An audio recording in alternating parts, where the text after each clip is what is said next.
Hi, it's Rob Levy again. Hey, I'm back with another one of my videos talking about the real estate market in the United States.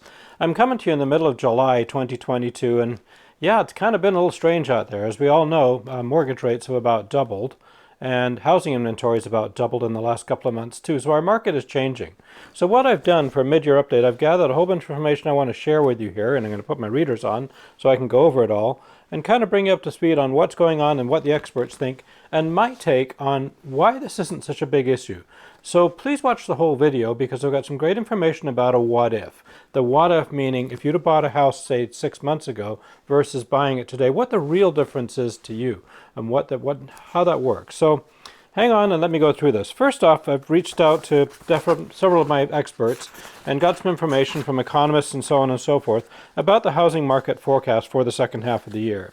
And basically when I look at this here and I look at some of the notes I've made, what they're saying is if inflation continues to rise, and as I speak today, of course, it just got released yesterday that it's 9.1%, so will mortgage rates. And nobody knows where the ceiling's going to be. A couple of quotes here that I've got is until inflation peaks, mortgage rates won't peak either. And without improvement on the inflation front, we don't know where the interest rate ceiling's going to be. So if you're making your first move or selling a current house to make a move, today's mortgage rate is an important factor to consider. When rates rise, they impact affordability, of course, and your purchasing power, and that's why it's crucial to work with an expert when you're looking for your next home. The supply of homes, however, is expected to continue increasing. And there's a lot of reasons for this, and I've got a little chart that we're going to pop up here. And this shows what the inventory forecast was going to be at the beginning of the year. They forecast 0.3%, and now we're looking at about 15% increase. And there's a couple of reasons for this. First off, there's a lot more new construction coming online. It's taken a couple of years for that to happen, but it's now starting to happen. Plus, a lot of people have decided, oh, the prices have peaked, I should probably put my house on the market now. So we're seeing a lot of inventory. I speak to you from Portland, Oregon. I can tell you that our inventory has doubled in the last 2 months.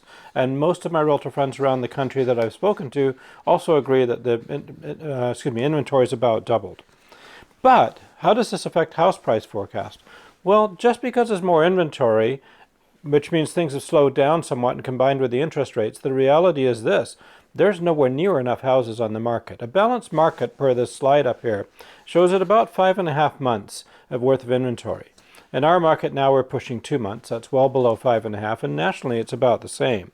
So due to the imbalance of inventory, which means there are more houses on the market but still not enough, these other charts here, I pulled this one up that I'm going to share with you. And this one's really interesting because it's got all of the different 7 forecasts from Fannie Mae, Freddie Mac, CoreLogic, National Association of Realtors, Zelman, Mortgage Bankers Association, and so on. And you can see that the average projected increase in price of houses in the United States of America in 2022 is 8.5%. And that's as of this July through the end of the year for 8.5% for the entire year.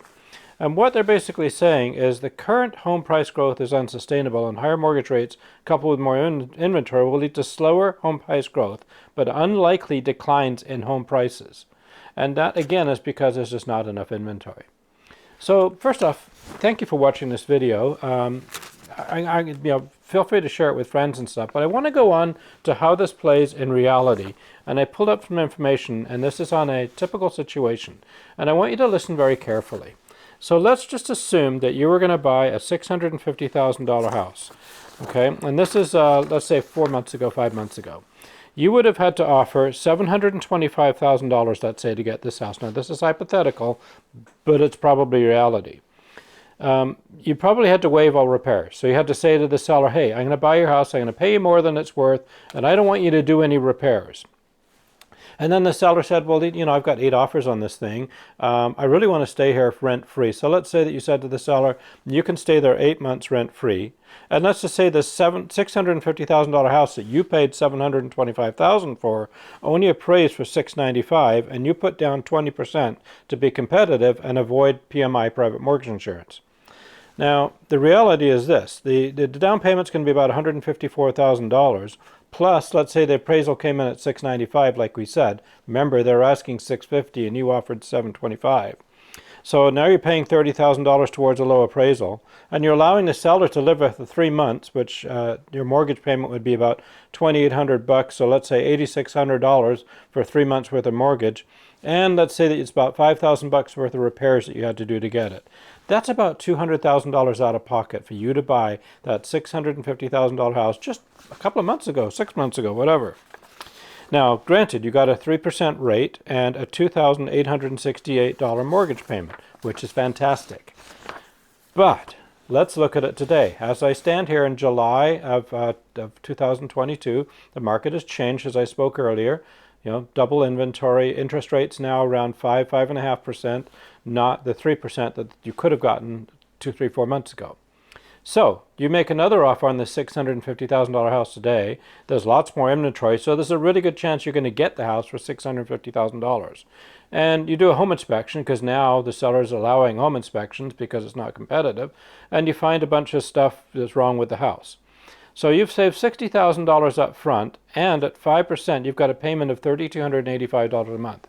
But you got the seller to pay a bunch of repairs, so you've saved a whole bunch of cash. Your cash to close now is about $145,000 versus $200,000.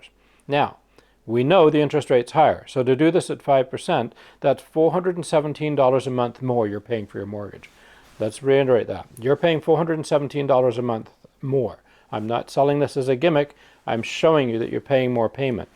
But, and here's the big but, the $50,000 that you saved can cover an extra $417 a month for 120 months. That's 10 years. You can refinance the house during that time. You can sell and buy a bigger one. You can sell and buy a smaller one. You can sell and move to a different city. The reality is 10 years is a long time. The average homeowner doesn't stay in a house 10 years right now. What I like to say is marry the house, date the rate. Let me repeat that. Marry the house, date the rate. What that means is find a house that you really do like and buy that house. Pay an exorbitant rate right now. I laugh because 5% is not an exorbitant rate for most of us, but the reality is it's more than the 3% we were looking at a few months ago. But go ahead and pay that rate and see what happens in a few years. So if you're comfortable with the payment, keep the house, keep the extra cash. The reality is, again, you're going to sell that in a few years anyway, or you can refinance it when the rates drop again in the future, which they will when this inflation subsides, according to all the experts. Again, thank you so much for watching my videos. I've been doing this for 33 years as a top realtor in my marketplace, and I also am connected with top realtors all around the country where I got some of this information today. So if you've got an interest in buying or sell a house in Portland, Oregon, or anywhere in North America, contact me and I can put you in touch with top realtors in the marketplaces that you're looking at. Again, subscribe to my videos, forward to a friend, and thank you very much for watching.